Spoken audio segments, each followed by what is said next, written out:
Hello everybody, it's Wyvern here with another episode of Fixing the Forgotten, where we discuss a certain faction's most underpowered or underutilized or underperforming units and what could be done to fix them, to make them better, to buff them, make them competitive in multiplayer, but also to help them out a little bit in single player as well. In these comparisons, we always do touch upon our lords, heroes, and regiments of renown, as well as all units unique to a faction. The one thing I'm leaving out of these comparisons is units that are cross-faction, such as, for example, giants or manticores, units such as that. Whether or not they need buffs, I will be giving them a separate video at a later point. At the moment, I simply want to focus on specific faction issues and leave those units for later. With that out of the way, we're going to be diving into Norsca and discussing what could be done for this faction, which is probably the last faction that kind of borders on a troubled tier. There's some really rough matchups and I think some really glaring weaknesses that perhaps they need a little bit of help with. As you immediately notice here, we don't have any regiments of renown, and that's because I think the Norscan regiments of renown are stellar. I don't think they have a single bad regiment of renown, and in fact, they might have the best regiment of renown lineup in the game. I dare say they probably do. They've got some really good. I struggle to think of a faction that really has any that has so many must-have or must-take regiments for now. Whether it's the Brutes of the Hound, the Icehorn Marauders, which are probably the weakest of the bunch and are still stupidly strong. You've got, of course, the Beasts of Tashanar. You've got the Soul Crusher units like that. Just a very strong roster of regiments of renown for the Norskins. So I don't think there really needs to be any discussion on those. That said, there are quite a few lords, heroes, and units, and we will be discussing those immediately. So, diving right in, the first and foremost sort of troubled unit, or troubled, in this case, I guess, lord, is the Marauder Chieftain. And this guy, I think, has a twofold set of issues. One is the fact that he competes essentially with Wulfric. He very much shares slots of being that supposedly tankier or cheaper foot lord compared to Throg. Throg is more expensive. He's a monstrous lord. He's a big target. He's obviously got regen and whatnot, but he's definitely susceptible to vessel pressure. And so the Marauder Chieftain is honestly like a budget Wulfric. The problem is that when I say budget, he is really frigging budget, and he cuts out a lot of the things that make Wulfric solid or make Wulfric more appealing. Just looking at the raw stats here. 400 less HP, 50 less armor, and 20% less shield block chance. That is huge right there. He also has 10 less melee attack and defense.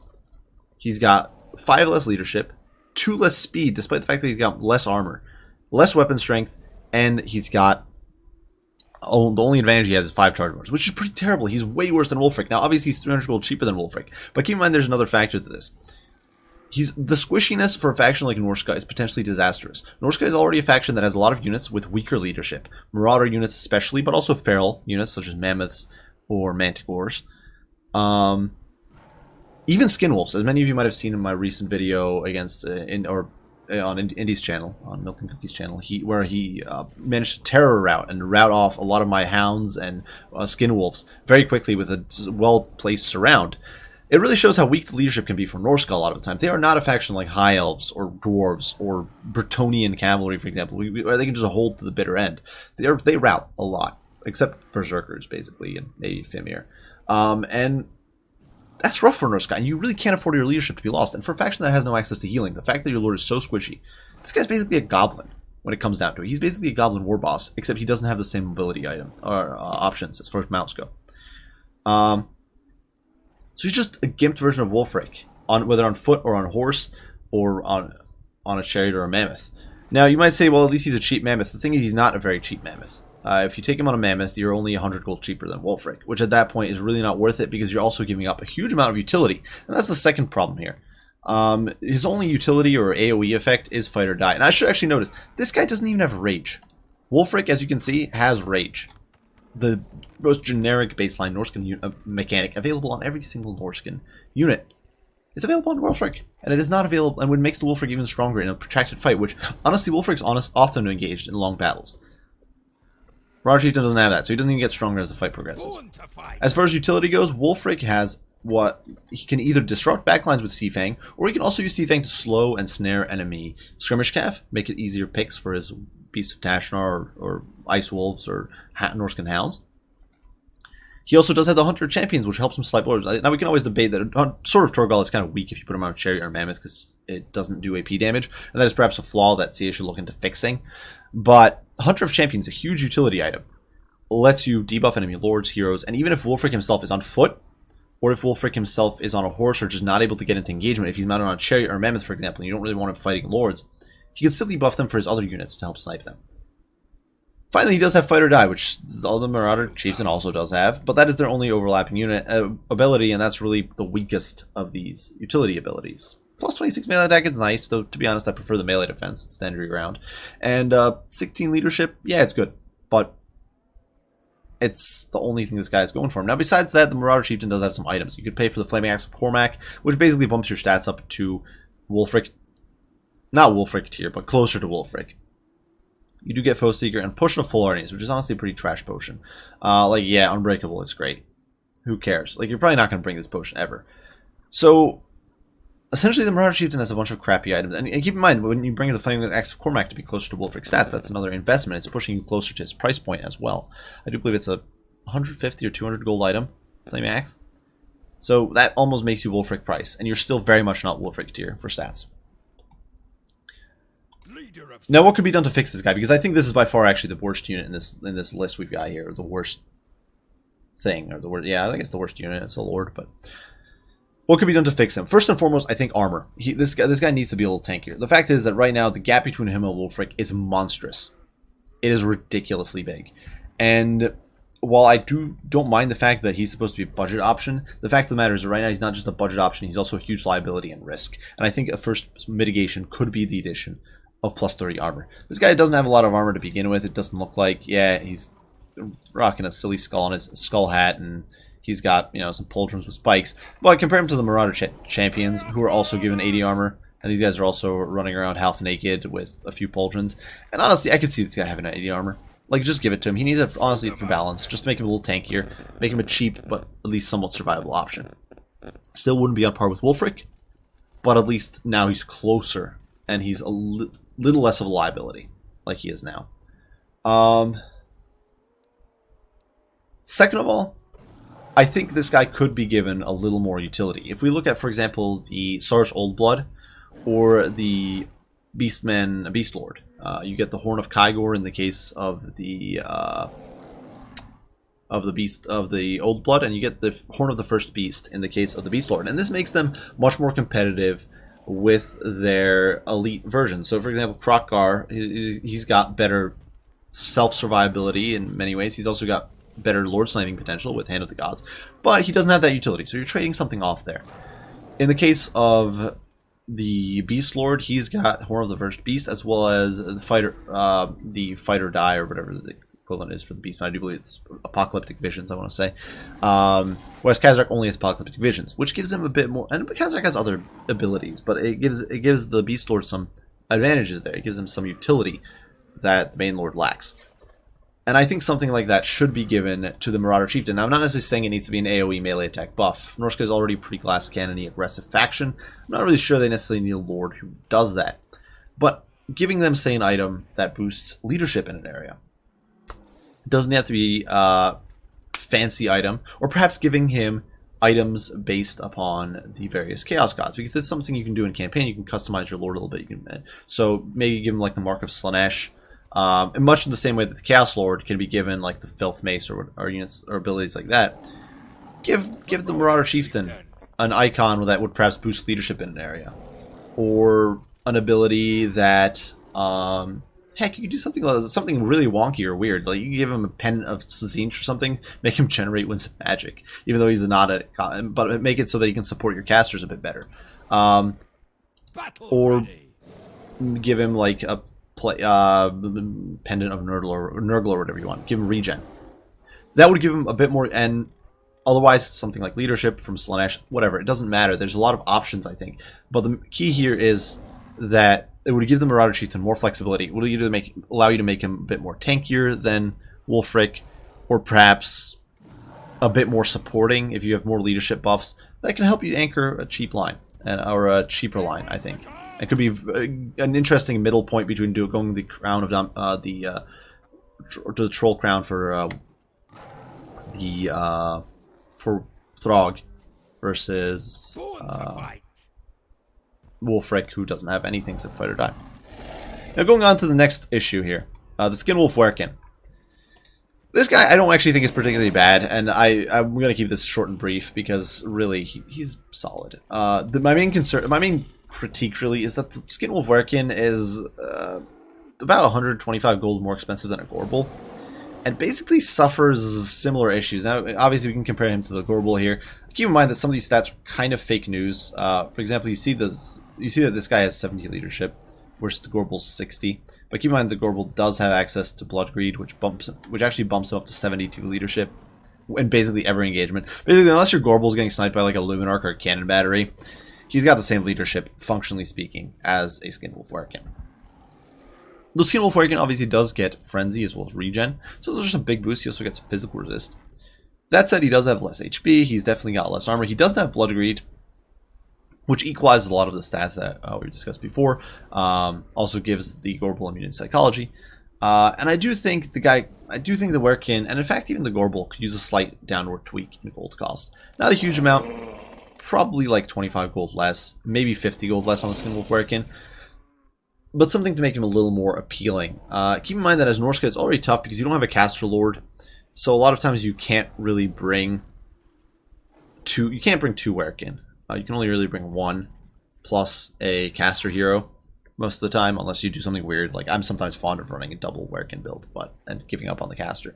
But in most cases, you don't want to do that. And I do think that just a slight downward tweak to make the Werkin a little more appealing and make it a little more possible to use him would be good. If I think 25 or 50 gold would be enough. I don't actually want any stat buffs. I don't think that would be good here, but I do think just a slight downward tweak would be nice to see. Otherwise, Norsca could use a Caster Lord option, even if that was like their campaign Lord, the Lord of Change they get. Kairos, I think, something like that. I forget what the exact name is. It's been a while since I did Norsca campaign, and I never really went with Siege, so it's been a while. But that would obviously also help the Werkin. But without doing that, I do think a slight downward tweaking cost would be a good approach. Next up, we do have Marauder Spears, and this unit is, I think, a bit egregious in just how not good they are. I'm actually going to start the battle here because I had some more comparisons I wanted to run. Look at these stats. Compare them to Dread Spears. Now, unfortunately, the Dread Spears here are getting buffed because they're near a Skinwolf Werkin with his items, which is actually another comment I wanted to make about the Werkin. Honestly, ditch the Potion of Speed, because why the hell does he have a Potion of Speed? It's crap. Give him Potion of Strength. It would be much more useful, at least give him a decent item, because Potion of Speed is just not good.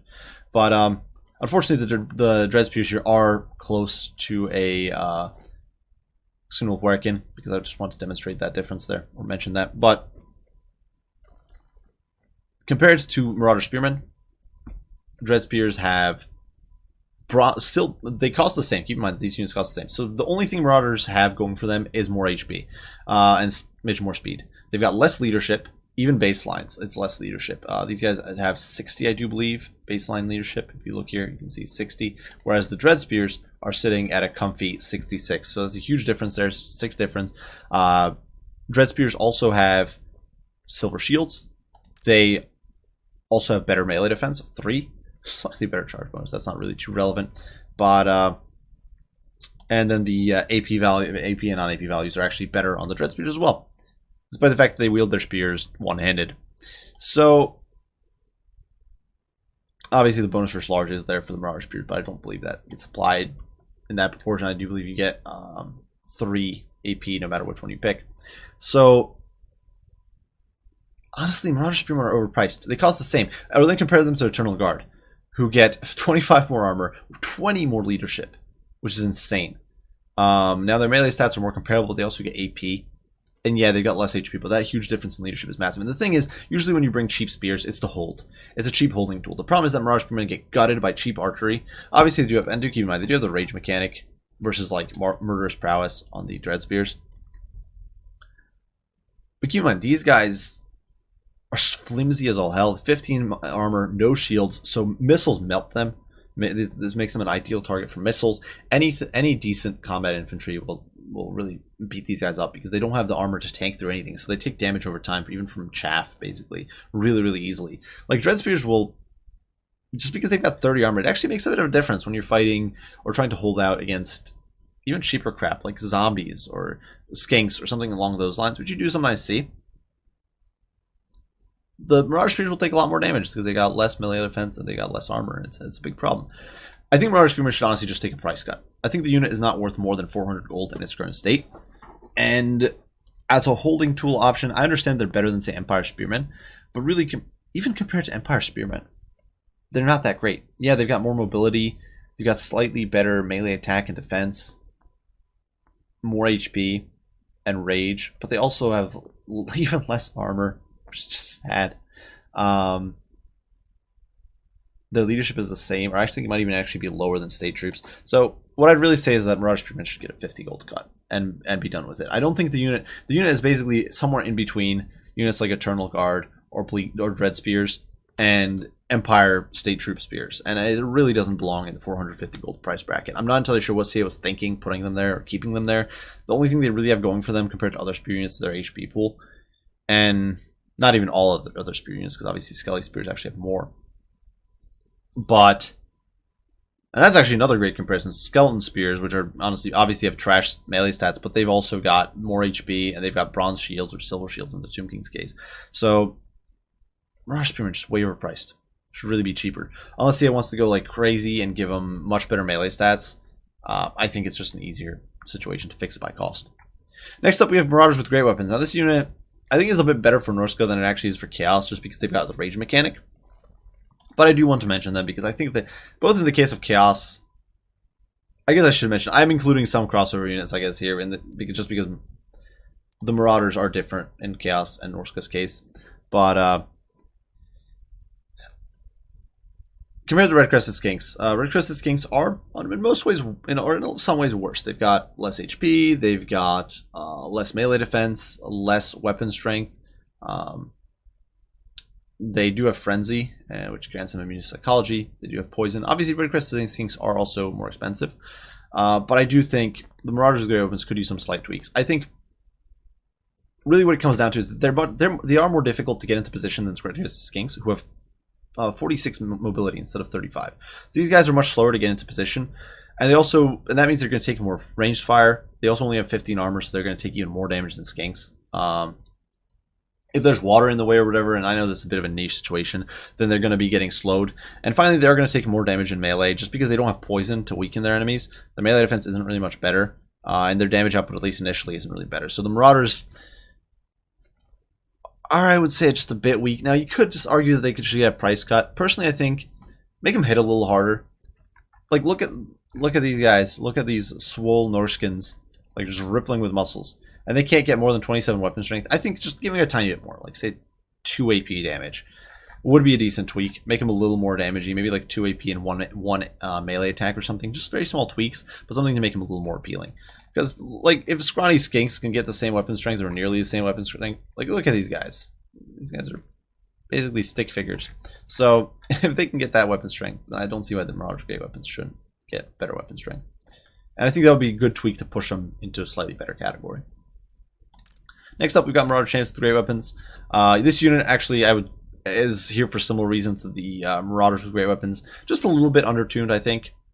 Not a bad unit. They're very mobile for great weapon infantry. They actually got a buff in the last patch. They're now the second most, or maybe not the last, but a few patches ago. So now they're the second most mobile great weapon unit after Bestigors. And I guess actually you guys third because Wildwood Rangers also take. And oh no, maybe they're fourth. Holy heck, I'm actually like way underestimating. But they're the second fastest armored, because I always consider armored, and I don't really consider the non-armored ones. They're the second best armored unit, great weapon unit for speed. Because they have 80 armor, unlike Wildwood Rangers at 40 or Plague Monks at 15. They do, of course, have Rage, which does boost them over time. But the simple fact is that their melee stats are not very good to begin with. And it ends up being a bit of an awkward unit to use, I find, because they just struggle to really deliver quite the performance you'd expect. They're not terrible in a grind, but also not amazing, and their shock damage is decent, but it's not quite on par with, say, like Black Orcs or even Bestigors. I think have better charge bonus. I think at 35. I don't really expect these guys to get a huge, once again, it's not looking to get much of a huge buff, but I think either minus 50 gold on them for cost, just to make them a little more affordable, especially in the matches where you want these guys, like against dwarves. I think it would be nice just to see like minus 50 gold on them. Otherwise, just a slight boost to their melee attack, bump it up to like 38, so that when they're engaged in sustained melee and then they get their rage, they are performing a little bit better. Because right now, it takes a while to get that rage effect up, and usually by that time, you've already either lost or won the fight, and the unit doesn't benefit from it, in my opinion, as much. Next on the roster, a unit that I think is really kind of trash. It struggles a lot. The Marauder Hunters. Normal variant. The ones with javelins are decent, I think. Honestly, I've tried to make these guys work. They're basically dwarf rangers, except without stock. And that is a world of difference. Now, obviously, they do have Shield Breaker, but that just doesn't matter too much to Norsca. You know, Norsca only has technically 6 missile units with the Chariot. In practice, you only have 2 missile units that are going to be benefiting from Shield Breaker much. Your normal Marauder Hunters and Marauder Hunters with Javelins. The problem is you've only got 70 range. You have no armor, even less than Rangers, who at least have 40. You have no stock. This unit gets deleted by any ranged person. Now, obviously, their melee stats are actually pretty damn good for a missile unit. Like these are probably some of the best melee stats for missile unit.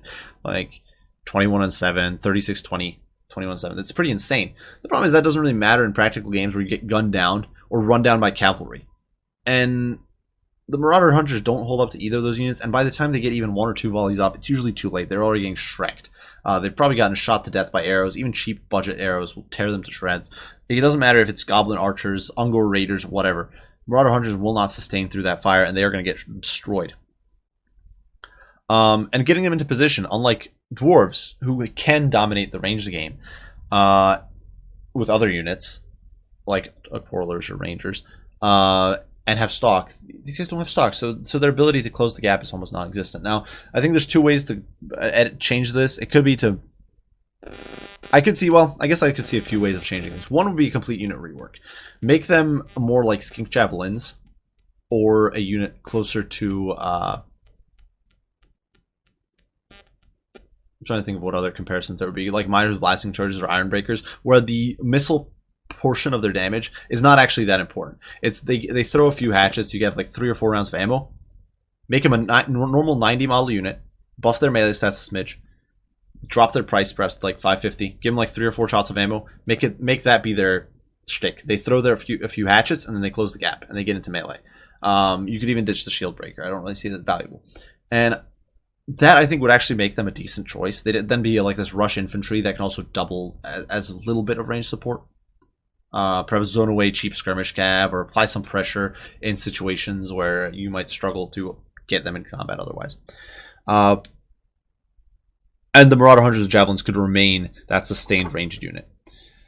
Otherwise, if CA is really hell-bent on keeping these guys the way they are, which I kind of assume they are, but it's unfortunate because they're kind of crap, I think a minimum of 10 or maybe even 20 range is needed. These guys just have no range to speak of. It's really, really painful, and they've got no source of survivability to get in. Otherwise, 100 gold off them is, in my opinion, needed. There's no reason these guys should be... I think they cost 600 or like maybe 550, but they're way overpriced for what they do. You've only got 8 rounds of ammo, which isn't that much to begin with, and you're probably never going to get more than like 2 or 3 off in a game. I really do think the unit needs a total rework, but if not, I do think a minus 100 gold is easily acceptable, and probably plus 10 or plus 20 range is needed to really bring them up to more competitive levels. Because keep in mind, the other thing is that 70 range, the difference in range, your threat zone gets much bigger. Every 10 meters, honestly, can make a huge difference in how much of a threat zone that you have. Because keep in mind, it's not just about firing straight away. It's not like you can hit a target 10 meters away further. But you can also do that all the way around. It gives you a much wider radius in which you can pressure an enemy unit. And so I do think that that is the needed fix if we're going to keep the Marauder Hunters in this lackluster state of being a true missile unit. Next up, we do have Ice Trolls. So Ice Trolls unique to Norsca, and I actually don't think normal trolls are bad for what they are. I think Norsca Ice Trolls, though, simple thought on my part, is could use an extra 4 or so leadership. It's already very risky bringing trolls with 800 gold for 800 gold with their terrible leadership of 40. The fact is, the Norsca Ice Trolls have even worse leader, or have the same leadership and cost more, so 950 gold. And rather than making them cheaper, because I think their stats are honestly not bad, I think that making them a smidge tankier or more resilient to routes would be nice. Just give them like 2 or 4 more leadership, and I think that would put them in a decent enough spot. Like just bumping them up a tiny bit, making them a little more appealing than normal trolls. I understand that these guys do have frostbite and they do have better stats overall than trolls, but bringing such a more expensive unit in a situation where they route so easily is definitely risky and just makes them a little bit lackluster where I think they could be a bit more resilient. Next up, Skin Wolves. Not much to be said for these guys. Normal Skin Wolves, not the armored variant, which I think is a decent spot. I think Skin Wolves are simply about 50 gold overpriced. They do have a mobility advantage compared to armored Skin Wolves, but 15 against 70 armor is a massive impact on unit survivability. I think a lot of people either don't realize or just underestimate how much of a difference that can make. But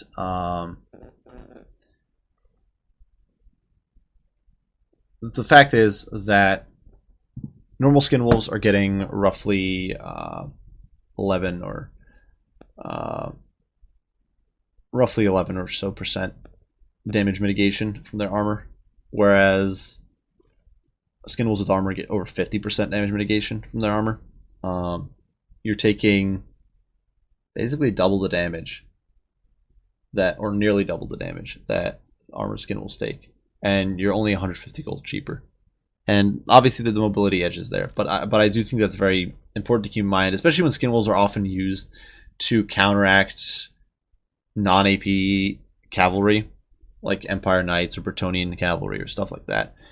Personally, I actually don't think Skin Wolves are necessarily like a bad unit, but I do think that 50 gold down would be a nice way to take them, make them a tiny bit more competitive without making them overtuned. And obviously, I think there's also issues where Fimir need to be down-tuned a little bit, but that's separate from this video, and I don't think that should impact Skin Wolves getting a slight up tweak.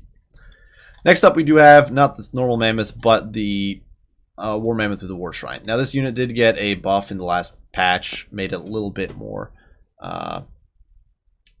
It made it a little more appealing. It's now 100 gold more expensive than a Mammoth, rather than previously where it was 200 gold more expensive. Sadly, I still don't think it's worth it. You compare the stats. War Mammoth with the War Shrine has 40 speed against 56, which is terrible. Keep in mind that Mammoth is basically used like a chariot. The fact that you're way less mobile makes you more susceptible to damage. It's just disgusting how much easier it makes you to kill. Second of all, losing 500 HP. It's not the end of the world, but honestly, that is still an impact. It's still a little over 5% of your, a little under 5% of your HP that you've got less. It's a little less to tank. Definitely not an advantage there. Finally, the buffs that it provides, I just don't find to be that appealing. Obviously, plus 10 leadership is nice on Norsca, but usually you just want to overrun and crush your opponent, so just getting a cheaper Mammoth, getting more Mammoths or more models on the field is nice. And that plus 10 leadership just isn't that valuable. And then Giver of Glory, single ally within 25 meters and only for 16 seconds, they get Unbreakable. It's kind of pathetic. If it was an AoE ability, where, let's say, Favor of Ruinous Powers only gave like plus 5 leadership or something, and then you had on 90-second cooldown or something a 30% or a 30-second Unbreakable cast with fire damage within, let's say, a 40-meter radius. That would be awesome. That would actually be a pretty valid unit, I think, and that could be huge for Norsca. But as it stands, the War Mammoth with the War Shrine is just not worth it. Like, the buffs seem decent, but then with that crippling reduction in speed, the only match I could really see this unit being decent, because you need that speed to get into backlines, to cycle charge properly, to escape units in tough situations. I forget the Javelin. Like, I don't think the Javelins are too important here. But just not having speed is crippling. And I do think that the abilities are just not good enough. Now, I don't necessarily think both need to be buffed. I think if you buff the speed of the War Mammoth with the War Shrine up to snuff with the normal War Mammoth, you'd now be in a decent position. The problem is that in the one match where this Mammoth could really make a difference, I think, against Vampire counts, the real selling point here, Giver of Glory, just doesn't last long enough and doesn't impact enough units to make it worth it compared to, like, Throg with his crown. And at that point, you're just better off bringing a cheaper War Mammoth and saving a couple bucks. So I think that either buff the speed a bit, and maybe drop the price by, like, I think dropping the price by 100 at minimum would be needed right now. If you're not going to bump the price down, I do think plus 16 speed would be good go to make it the same speed as a normal Mammoth, or otherwise buff Giver of Glory in some way. And perhaps that would have to come with a price increase, but making it a more sustainable or more reliable sort of unbreakable burst would be nice. And I think would make the unit a bit more valuable and a bit more useful. Regardless, those are my thoughts and opinions on Norsca and my thoughts on how they could be improved or made more viable or valid, because right now I do think Norsca's in a pretty good spot by and large, but there are a few tweaks I think they could use. If you guys have any comments, any criticism, any questions, don't hesitate to post them down below. If you have any requests or comments or criticism on what maybe the next video should be, or what the next Fixing the Forgotten video should be sure to leave those down in the comments. I'd love to hear what you guys have to think or have to say or think about it. As usual, leave your input and your own balancing thoughts and comments down below. I will do my very best to respond as soon as I can. I do thank you all for watching, and I will see you all in the next one. Bye for now.